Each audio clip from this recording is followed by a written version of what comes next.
Sejarah Kerajaan Mataram Kuno. Kerajaan Mataram kuno atau yang juga dikenal dengan nama Kerajaan Medang adalah kerajaan bercorak Hindu-Buddha yang berkuasa sekitar abad ke-8 sampai ke-11 Masehi. Kerajaan ini berpusat di sekitar Jawa Tengah, tetapi kemudian berpindah ke Jawa Timur. Kerajaan Mataram kuno dikenal dengan peninggalan candi megah yang membanggakan Indonesia di mata dunia, seperti Borobudur dan Prambanan. Era Mataram kuno sering disebut sebagai periode peradaban Jawa kuno, di mana budaya, kesenian, dan arsitektur Jawa mencapai masa keemasannya. Gaya kesenian Jawa saat itu menyebar ke wilayah kekuasaan Sriwijaya di Sumatera hingga daerah selatan Thailand dan Angkor di Kamboja. Pengaruh kekuasaannya juga terasa hingga di Bali, Filipina, dan Homer di Kamboja. Catatan sejarah mengindikasikan kalau Mataram kuno pernah mengirim pasukan ke Champa di Vietnam serta Tanganyika dan Mozambik di Afrika. Namun hubungannya dengan kerajaan Sriwijayalah yang paling erat keterikat tali persaudaraan, tetapi juga persaingan sengit yang akhirnya menyebabkan keruntuhannya. Kerajaan Mataram kuno didirikan pada tahun 732 Masehi oleh Raja Sanjaya dari dinasti Sanjaya. Sepanjang sejarahnya, kerajaan ini diperintah oleh 3 dinasti atau wangsa. Dinasti Sanjaya yang beragama Hindu Siwa mendirikan kerajaan, tetapi kemudian ditantang oleh dinasti Shailendra yang beragama Buddha Mahayana. Kerajaan Mataram kuno berakhir dengan dinasti Isyana yang terputus akibat pemberontakan daerah yang didukung oleh Sriwijaya. Berdirinya Kerajaan Mataram kuno.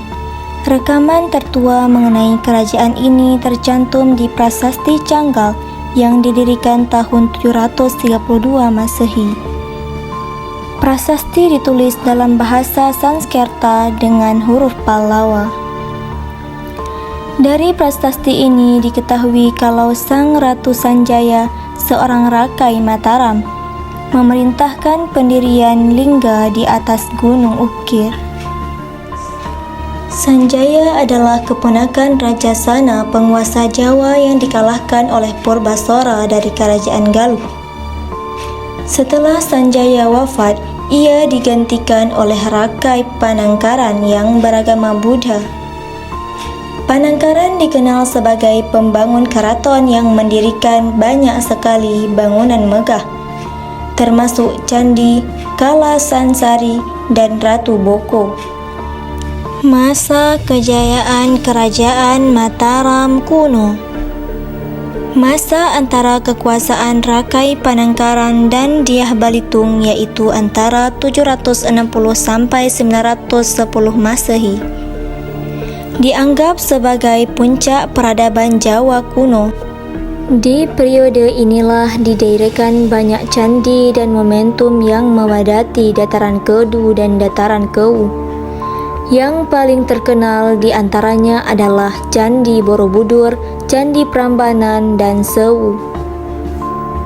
Pengganti Panangkaran adalah Dara Nindra atau Raja Indra. Ia meneruskan tradisi pembangunan arsitektur megah. Selain itu, Raja Indra dikenal dengan gelar Sang Penakluk Musuh yang berani karena banyak mengirim pasukan militer untuk menaklukkan banyak kerajaan lainnya. Ia berasal dari dinasti Shailendra dan juga memerintah Sriwijaya selain Mataram kuno. Kedua raja berikutnya yaitu Samara Grawira dan Samara Tungga tidak banyak mengirim pasukan militer ke luar negeri. Mereka memilih untuk menjaga perdamaian dan kesejahteraan rakyatnya sendiri. sekaligus meneruskan pembangunan candi-candi bercorak Buddha. Samaratungga menyelesaikan pembangunan Candi Borobudur pada tahun 822 Masehi. Penerusnya Putri Pramuda Wardani menikah dengan rakai pikatan yang beragama Hindu. Pernikahan beda agama ini mungkin dilangsungkan untuk meningkatkan toleransi dan persaudaraan antara masyarakat beragama Buddha dan Hindu. Namun ternyata tidak semua pihak setuju dengan pernikahan ini. Ibu kota Mataram sempat diserang dan dikuasai oleh pasukan yang mungkin dipimpin oleh bala putra dari Sriwijaya. Walaupun berhasil mengusir musuh, istana dianggap kurang bertanda baik, sehingga kemudian dipindah ke Amrati, arah barat laut dari lokasi aslinya. Setelah itu, rakai pikatan turun tahta dan menjadi petapa. Penggantinya adalah Dyah Lokapala, putra bungsunya yang berhasil mengusir musuh dari ibu kota. Lokapala meneruskan pembangunan candi-candi bercorak Hindu seperti Candi Sambisari, Barong, dan Ijo. Sepeninggal Lokapala di tahun 885 Masehi, Raja-raja silih berganti bertempur merebut kekuasaan hingga akhirnya Mataram berhasil disatukan kembali oleh Raja Balitung di tahun 898 Masehi. Ia memindahkan ibu kota ke Poh Pitu dan berhasil menciptakan pemerintahan yang stabil selama 12 tahun.